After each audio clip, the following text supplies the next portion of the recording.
नमस्कार. VAJ academy YouTube चॅनलवर आपलं सहर्ष स्वागत आहे. या व्हिडिओमध्ये आपण आरोग्य विभागामधील गट क व गट ड भरतीच्या संदर्भात एक महत्त्वाचा अपडेट पाहणार आहोत आणि एक नवीन परिपत्रक प्रसिद्ध झालेलं आहे आणि जाहिरात काढण्यासाठी अजून एक पाऊल पुढं टाकलेलं आहे असंच आपल्याला म्हणावं लागेल. आणि तुमचा विश्वास असो किंवा नसो, परंतु वस्तुस्थिती अशी आहे की सार्वजनिक आरोग्य विभागाची जाहिरात काढण्यासाठी जे काही प्रयत्न करावे लागतात ते सगळे प्रयत्न सार्वजनिक आरोग्य विभागामार्फत केले जात आहेत आणि जाहिरात लवकरच प्रसिद्ध होणार आहे. तर या परिपत्रकामध्ये नेमकं काय सांगितलेलं आहे, हे परिपत्रक कशाशी संबंधित आहे, ती सगळी माहिती आपण पाहूयात. व्हिडिओ शेवटपर्यंत पहा. या व्हिडिओला सर्वांनी लाईक करा, शेअर करा आणि VAJ अकॅडमी हे जे आपलं यूट्यूब चॅनल आहे ते सबस्क्राईब करा. तसंच VAJ अकॅडमी टेलिग्राम चॅनलसुद्धा सर्वांनी जॉईन करा. जर तुम्हाला MPW रेकॉर्डेड व्हिडिओ कोर्स घ्यायचा असेल तर प्ले स्टोअरवरून विठ्ठल जोशी ॲप डाउनलोड करा आणि MPW रेकॉर्डेड व्हिडिओ कोर्स विकत घ्या. फक्त 500+ GSTमध्ये हा कोर्स उपलब्ध करून दिलेला आहे आणि जाहिरात आल्यावर याची फी 1000 रुपये होणार आहे. त्यामुळं त्याच्या अगोदरच हा कोर्स विकत घ्या. तर या ठिकाणी पहा, महाराष्ट्र शासन आरोग्य सेवा आयुक्तालय पुणे कार्यालय या ठिकाणी 28 जुलै 2026चं हे परिपत्रक आहे. परंतु ते काल बाहेर आलेलं आहे.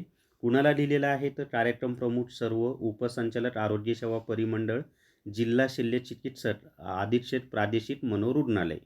विषय काय आहे तर गट क व गट ड संवर्गातील पदोन्नती कोट्यातील व सरळ सेवा भरतीसाठी उपलब्ध होणाऱ्या एकूण रिक्त पदांचा प्रवर्गनिहाय तपशील बाबत, म्हणजे कॅटेगरीनुसार किती जागा रिक्त आहेत त्याचा तपशील द्यायचा आहे. आणि संदर्भ काय आहे तर सरळ सेवा पदांची माहिती 2207/14 दिनांक 7/7/2026 म्हणजे 7 जुलै 2026ला त्यांनी एक परिपत्रक दिलं होतं, त्याचा हा संदर्भ आहे. पुढे पहा, उपरोक्त विषयांच्या अनुषंगाने सार्वजनिक आरोग्य विभागाकडील सरळ सेवा पदभरतीची कार्यवाहीस्तव आपले कार्यालयाच्या आस्थापनेवरील मंजूर आकृतीबंधानुसार गट क व गट ड संवर्गातील जून 2026 अखेरची सद्यस्थिती या कार्यालयास प्राप्त आहे. सन 2026 पदभरतीकरिता आपल्या आस्थापनावरील इथं स्पष्ट दिले सन 2026 पदभरती म्हणजे 2026मध्ये पदभरती होणार आहे. आपल्या आस्थापनेवरील सरळ सेवा भरतीसाठी उपलब्ध होणाऱ्या एकूण रिक्त पदांचा प्रवर्गनिहाय तपशील आवश्यक असून सदरची माहिती सोबत जोडलेल्या विवरणपत्रात दिनांक 29/7/2026 पर्यंत म्हणजे कालपर्यंत ती सक्षम अधिकाऱ्यांच्या स्वाक्षरीची प्रत या कार्यालयास सादर करावी.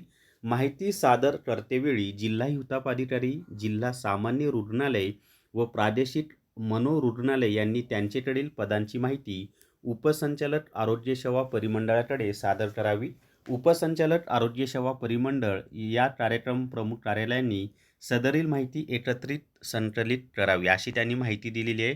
तर अजून एक पाऊल पुढं पडले मित्रांनो, जाहिरात खरोखर येणार आहे गट क आणि गट ड ची. तर हीच माहिती मला या व्हिडिओमध्ये तुम्हाला द्यायची होती. या व्हिडिओला सर्वांनी लाईक करा, शेअर करा आणि VAJ अकॅडमी हे जे आपलं यूट्यूब चॅनल आहे ते सबस्क्राईब करा. थांबूया. धन्यवाद.